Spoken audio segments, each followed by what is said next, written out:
Oi, tudo bem? Meu nome é Israel Max. Eu tenho uma palavra que vai falar com você hoje. Texto de hoje, segundo livro de Reis, capítulo de número 20, a partir do verso 1º. Segundo livro de Reis, capítulo de número 20, a partir do verso 1º. Você já conhece o nosso canal, se não conhece ainda e não é inscrito ainda, se inscreve no nosso canal. Essa palavra ela vai falar um pouco sobre a nossa casa, sobre a nossa família. Se você conhece alguém que precisa de uma palavra de lar, de família, compartilhe esse vídeo. Com certeza vai ser impactante para a vida dele, para a vida dela, para a sua vida. Tá bom? Vamos para o texto?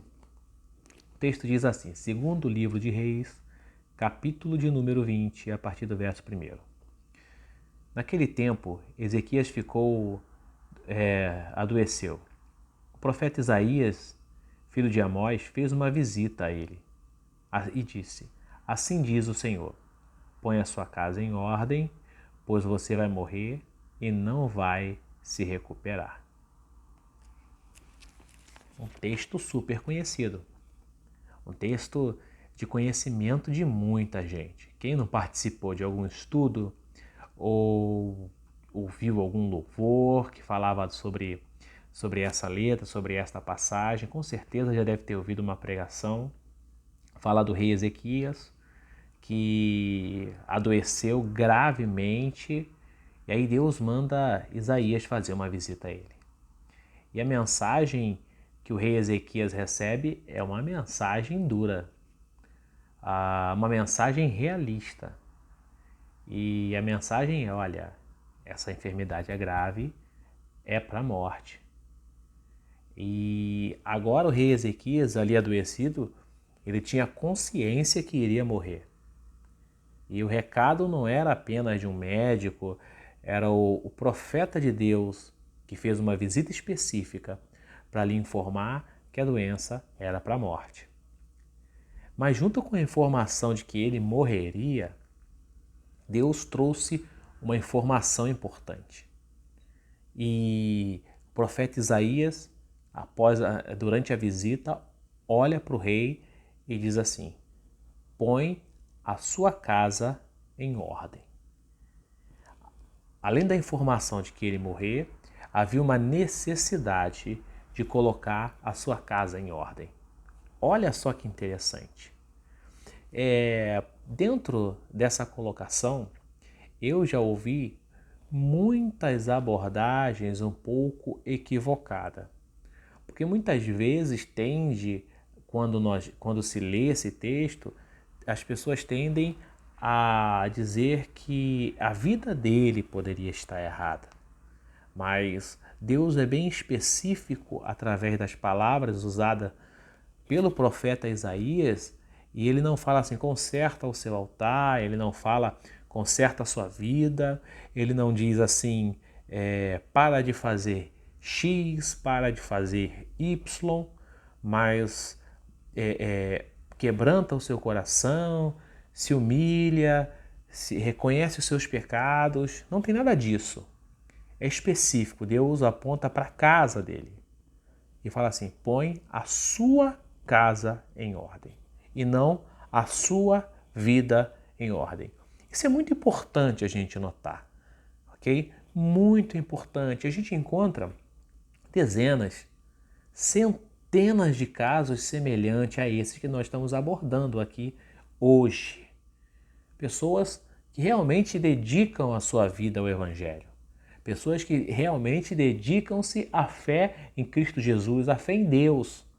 São pessoas devotas, são pessoas dedicadas, são pessoas inclinadas à oração, são pessoas inclinadas a levar a palavra do Evangelho, mas que consecutivamente têm deixado a sua casa de lado.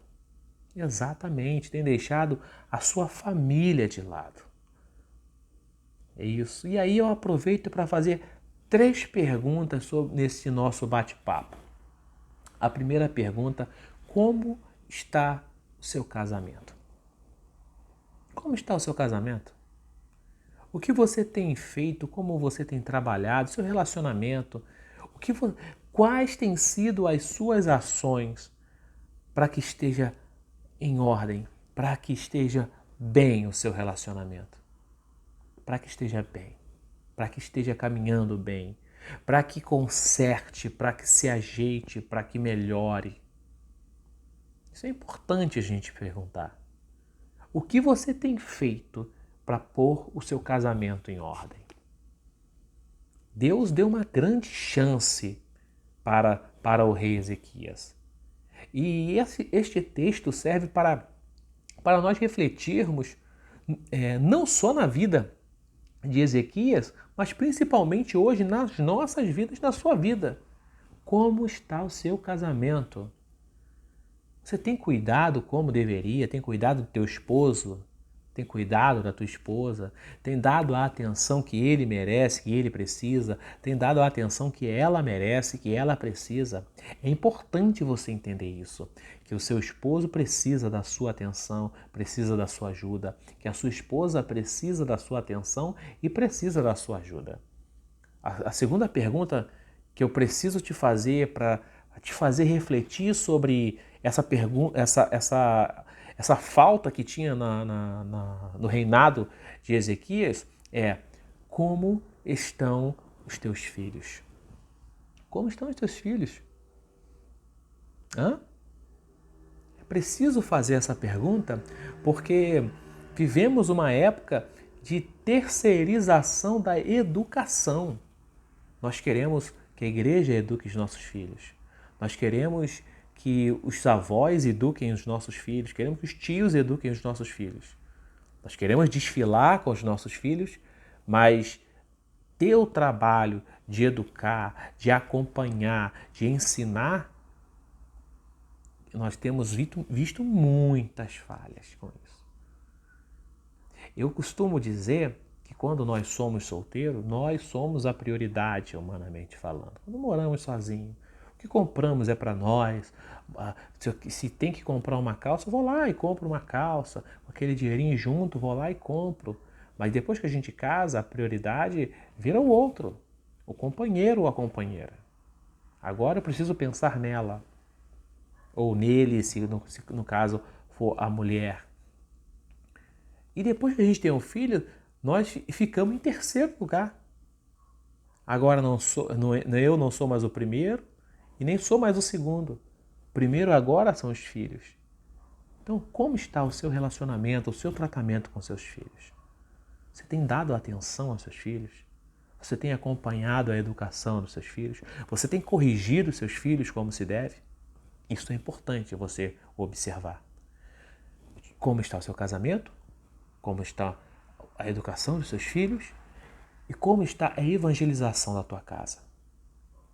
Porque é de costume de muitos pensar que porque nós reconhecemos Cristo como Salvador, a nossa esposa precisa ter a mesma fé que nós. Os nossos filhos precisam ter a mesma fé que nós. Não. A nossa esposa ou o esposo é uma escolha, é uma avaliação prévia. Agora, os filhos nós não escolhemos. E por isso temos a missão de evangelizarmos. Há pessoas que evangelizam cidades, bairros, ruas, famílias, mas não conseguem evangelizar os seus filhos. Qual foi a última vez que você evangelizou o seu filho? Enquanto ele era pequeno, enquanto ela era pequena, qual foi a vez que você sentou para contar a história sobre o Evangelho? E mais do que influenciá-lo com as palavras, será que os seus filhos acompanharam o Evangelho que você pregava na sua vida? Está entendendo? Quando o rei é questionado pelo profeta através da mensagem de Deus dizendo: põe em ordem a tua casa antes de morrer, é porque provavelmente a consequência, o desdobramento daquilo que viria por conta da desorganização da casa seria grande como foi. Se você olhar a sequência deste texto, Manassés foi um dos piores reis de Israel. Manassés, filho de Ezequias, foi um dos piores reis de Israel. Fez tudo e mais um pouco que era errado. E aí quando a gente olha o texto de Manassés, a história do reinado de Manassés, e você olha para este texto, esse aviso de Deus ao rei Ezequias dizendo: põe em ordem a sua casa. E se você pudesse olhar para o futuro, seus filhos, sua família, bom, a gente não pode, mas podemos refletir nesse texto. Deixa eu repetir para você essa frase: põe em ordem a sua casa. Deixa eu orar por você.